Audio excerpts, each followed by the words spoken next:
الطيبين السعيد، والصلاة والسلام على سيدنا محمد النبي الأمي وعلى آله أجمعين. النهارده من قرية شهى النموذجية شفنا الكادر الطبي اللي راح بينا أسوان وحقق نجاح هناك. النهارده من الكادر الطبي للمحاسبة معانا نموذج النهارده من قرية شهى هيعرفنا بيه وهيقول لنا فعلا ان شهى القرية اللي تابع محافظة الدقهلية محققة نجاح وشهرة في كل مكان. السلام عليكم. عرفنا معانا. ربنا يحفظك. اخوك الصغير احمد رمضان الديب، محاسب في القطاع ومدير جمعيه اسكان الطبيعي. اسكان الدقهلية دي طبعا حاجة عامة ولا لا خاصة بالاطباء. خاصة بالاطباء.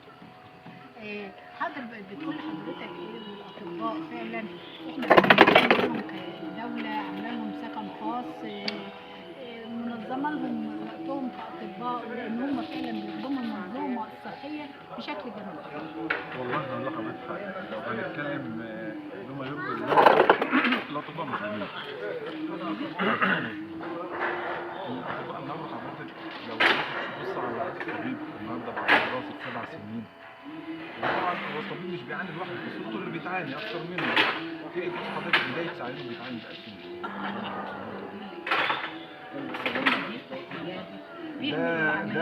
ده حضرتك واحد من كل 10. ده اللي هو والده مثلا حضرتك كان عنده مستشفى او عنده عياده. لكن الغالبيه العظمى اول لو هنتكلم بالادق شويه هو اطباء الصحه، دول مظلومين جدا جدا جدا. يعني حضرتك هقول لحضرتك انت لو جيت تبص النهارده طبيب الصحه لما بيجي يطلع معاش النهارده بياخد معاش كام؟ سيبك من الطبيب الاكاديمي او كليه الطب او كده بياخد معاش كام؟ حضرتك هو يشتغل في حاجه ثانيه غير هو برضه على قد الصحه وخلاص. ما هي ماشي حضرتك، انت شوف حضرتك هو ده راجل قاعد يخدم المستشفيات الحكوميه ويخدمنا احنا كمواطنين 30 40 سنه. تيجي تبص حضرتك مفيش حاجه اولا اسمها مكافاه نفسيه للطبيب. اذا قيس بزاد الشرطه والعمليات او عندك الزمن الثاني موظف مثلا الكهرباء، موظف البترول، موظف الكهرباء النهارده حضرتك ربنا يبارك له بياخد مثلا 3/4 مليون ونص مليون جنيه وطالع معاش. تمام؟ الطبيب النهارده بياخد كام؟ حضرتك مثلا انا مش هروح بعيد، انا حاليا الله يرحمه كان استشاري امراض باطنيه، كان شغال في التامين الصحي 33 سنه. تمام حضرتك؟ بدون طفل نادي خدمه بعد 33 سنه 15 سنه. أني هاخد نهاية الخدمة بتاعتي 2 جنيه. طبعا حضرتك هي الطب مهنة جميلة بس مرهقة، مش كله بياخد حقه زي ما حضرتك تفضلت مشكور. في أصلا أماكن أماكن كتيرة الحكومة بتراعيها. تمام تمام. اللي حضرتك قلت الأطباء بيتحالوا على المعاش وما بياخدوش الناس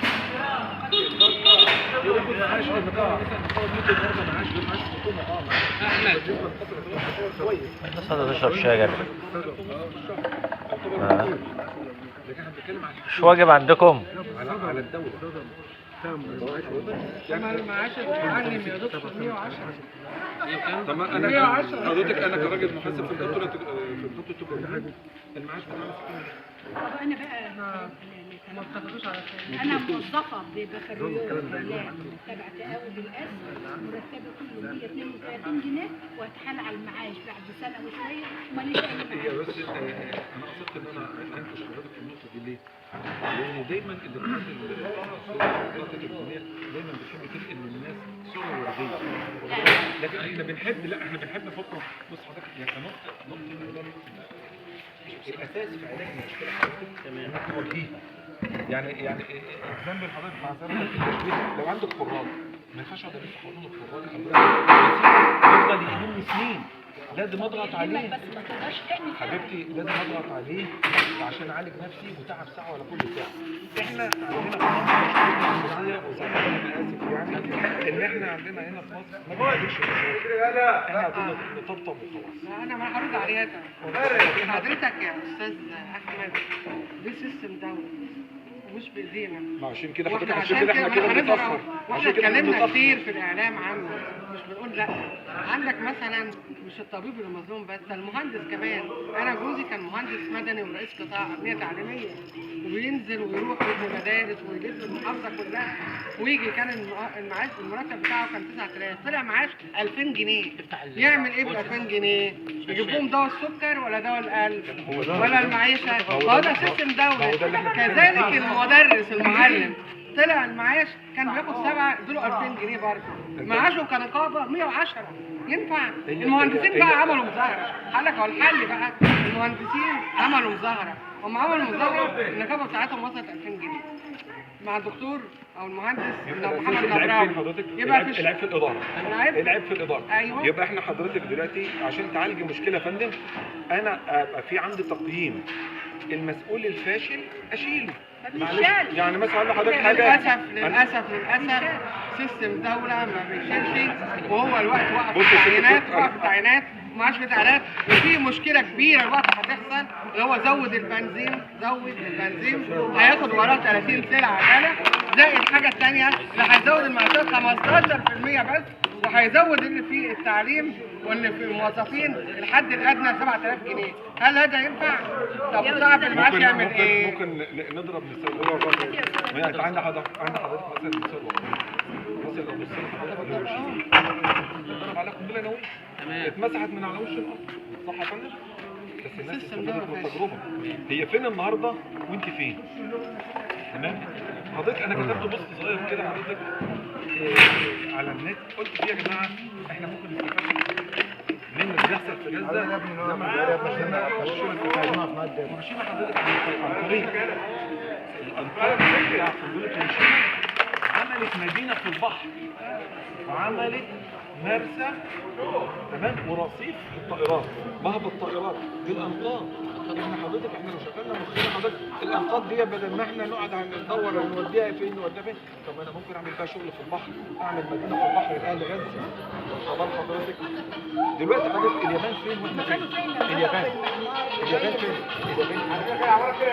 اليابان على فكره حضرتك مصر من اغنى دول العالم، ومصر فيها امكانيات فوق الممتازه بس ومنهوبه. يلا كده عند حضرتك يا فندم انت عندك بند واحد بس انا لمست الشهر اللي فات ترخيص السيارات ده 6 ديون مصر. بص يا ست الكل يعني بص لا بص يا ست الكل هو معلش يا ست الكل، هو يرضي ربنا انك تروح ترخص سياره يا فندم، تروح تشتري 3 ورقات بالعدد يدوم لك الكشك ب 750 جنيه. ما هو لم فلوس شنطه حضرتك يعني والله لو انت رايح الصيدليه ما تشتريش ب 30 جنيه واخد بال حضرتك، يقول لك ب 750 جنيه اسعافات اوليه. عشان ايه؟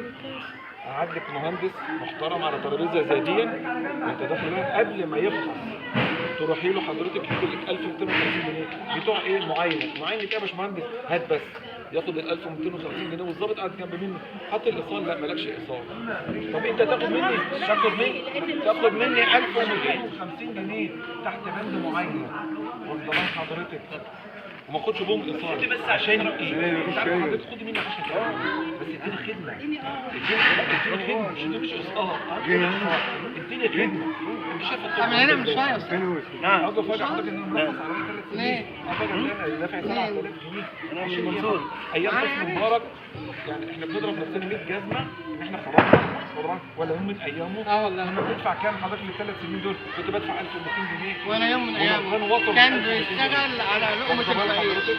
احنا اللي ظلمناه 7000 جنيه. هي انا عاصمه اداريه يعني كمان احنا قاعدين مش ربنا يحفظك ان شاء الله وربنا يكرمكم تلحقوا توصلوا للمنصوره ما يتقبضش عليكم. لا ما يهمكش بس هو ده حقيقه، ده واقع يا انا فندم. اتكلمت الكلام ده كتير. عايز النقابه 110 ده يرضي ربنا. هي دي اللي بخصموا منك 300 جنيه. مفيش حد في البلد.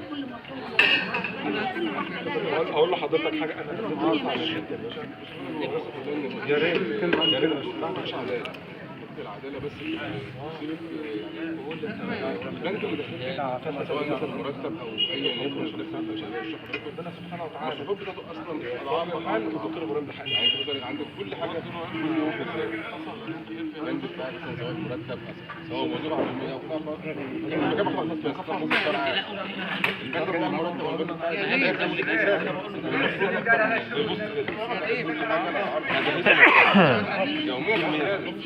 الناس تاكل او تشرب ازاي الله اعلم. حد الترابيزات فيها السعر بقول له الثلاجه اللي عارفه اللي سعرها كام اليوم الزياده ما هو الشعب